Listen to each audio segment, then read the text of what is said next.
Hey guys, so this time we're gonna look at an Empire of Sonnstahl build for a gunline type of list.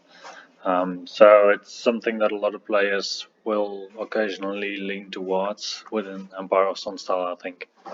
And I think this setup is quite decent at what you would want the gunline to do, or it's still combined arms because in the end you still have to win through other means than just through shooting. So what do we have? I'll start just with the core units because it's a bit more logical than to start with the characters, I find. So basically we have, in terms of shooting output, 3 units. We have a unit of 20 light infantry with handguns, with the marksman's pennant, and a champion with the repeater gun. And then we have 2 units of 15 light infantry with crossbows and a champion with long rifle. In the light infantry units, I would play the artificers with the horses on the long rifles.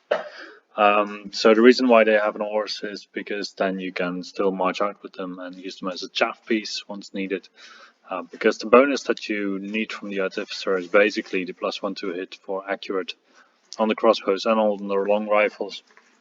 And then in addition to that, you get the +1 to hit for the mortars and the cannons later in the list. And this is quite decent to get from an artificer as a bonus. However, if you put him on a horse, he is going to have a mismatched base with the light infantry. However, he will be able to march out 16 inches one turn. So you can sacrifice him quite easily as a chaff piece. There are some people who would say that's a bit of a concern because the artificer can obviously be targeted. However, if your opponent is going to target your crossbows that are quite far back in the field, then I mean, if this sole purpose is to take out your artificer, then I would be very happy about that actually. Then this unit of 20 light infantry with handguns, they have the marksman's pennant. This is an item that I feel a lot of people actually overlook because it only gives you -1, or it doesn't give you the -1 to hit on the stand and shoot. And that would normally only trigger if you charge the light infantry themselves. However, if they're within 8 inches of a parent unit, such as the Imperial Guard later in the list, they can also stand and shoot if the Imperial Guard is going to get charged. And together with accurate, that means that this unit is dishing out 22 shots on a 4+ with strength 4 AP2 at any range basically for the stand and shoot, because then you're not limited by the 24 inches of the handgun as it is a stand and shoot reaction. So you anyway will fire at the max range of your weapon, even if your target is out of range normally. So that unit is quite vital to the army, I would say, and it's also a build that you cannot really change that much. Then the crossbow units, they have a champion with a long rifle, and the artificers also have a long rifle to act as, well, basically improvised cannons. So you already have a cannon in the list, you have the mortars in the list. So single model wise, you are quite well equipped in the cannon and also with the mortars, because the mortars, they can still shoot at single targets. In addition to that, having 2 long rifles per unit that is on a 4+ at long range, this is still something you can still sacrifice your shooting round basically with your crossbows in order to be able to shoot with your long rifles at a very juicy target. Because these long rifles, they still have 48 inches reach, which is very long actually, and there's not a lot in between that will be blocking line of sight. So that is basically the shooting output of the list. The 2 mortars I find are very convenient pieces because they're really flexible. Because if your opponent doesn't have any big infantry blocks, then they will very happily still shoot at single models with D3 wounds. So then they're only kind of overpriced bolt throwers, but then again, bolt throwers are quite cheap for what they do. However, they lack from the downside that sometimes they don't have any target that is suitable for them. Whereas mortars, they actually would like to fire at big units, and the Empire mortar is really good at that with a 6x6 template that gets down tuned to a 5x5 template if you don't hit on the first roll. And with artificers, they are actually quite reliable in the end. To go with the army, we have the structure of the army that you basically need in order to be able to play this, and that means that you have 3 parent units, 3 support units. I feel like you don't really have to give the support units any type of equipment. You could give them halberds. I would say that they are preferable over spears because you would generally not get into a situation where you are getting charged on your support unit, but rather where you charge with your support unit, and then the damage output of the halberds is better than the spears. However, you are also putting in a unit that is going to be wounded easier than the Imperial Guard. So in that sense, I would like personally to not make it easier for my opponent by not giving them shields, and the shields make them have parry as well as the Imperial Guard. I think this is quite a good combination. In addition, we're gonna need some magic to support all this. I chose Divination because Divination gives you access to reroll 2 hit for your shooting. No Die Enemy is quite strong for Empire of Sonnstahl. And then again, Divination also has some very nice spells to still help on the ranged output, like Fate's Judgment and Unerring Strike. And then you still need a General, you still need a Marshal BSB, you just need this in Empire of Sonnstahl. These are also 2 extra orders that you get, so you have the 3rd order for your Light Infantry for the accurate, and you have an order to most likely just help with the movement of the rest of your units, giving them some increased march.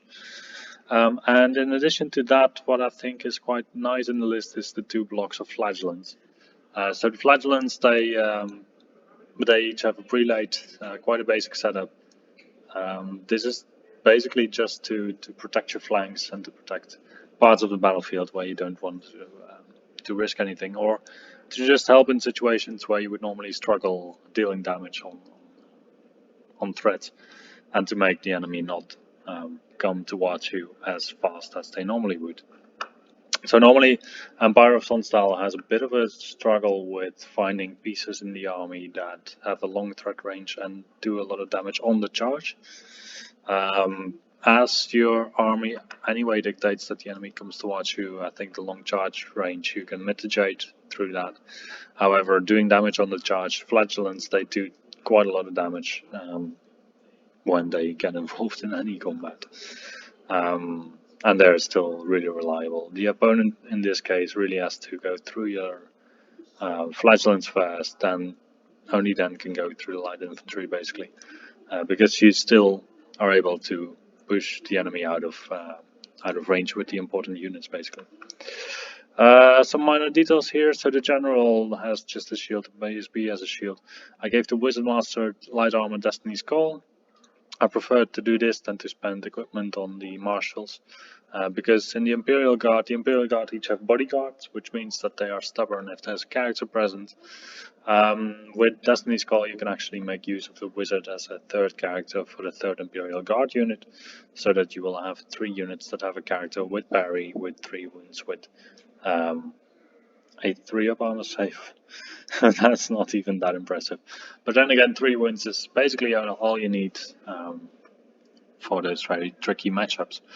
And if you would need more than 3 wins, then you can pull 2 characters together, because usually the ranks that you have make sure that you are stat fast anyway. Let's have a look at how this looks on the table. So I just put it in Universal Battle, and then you can see that I automatically just went for a corner camp basically. This is quite natural to do because the flanks are very vulnerable with this army. If the opponent does manage to come around your flank, especially, well, if they manage to push through here and then go through the center of your line, then that's definitely a problem. So the other side is also quite a problem if they do manage. So for this reason, I also like the Flagellants. You can use them to force the engagement towards the middle of the field. This might be quite effective actually. So in that case, you don't even really care all that much if the opponent is going to circle around your Flagellants, because you can also still redeploy them wider and then just close off the entire thing. And yeah, you basically want to make your castle you don't necessarily want to charge away your fledglings and stuff that is inconsequential, such as fast cavalry. If fast cavalry is shooting at your fledglings, then it's just fine. Just leave where they are. Just try to keep your fledglings within either the BSB range or the general's discipline, because they have a tendency to charge away, obviously.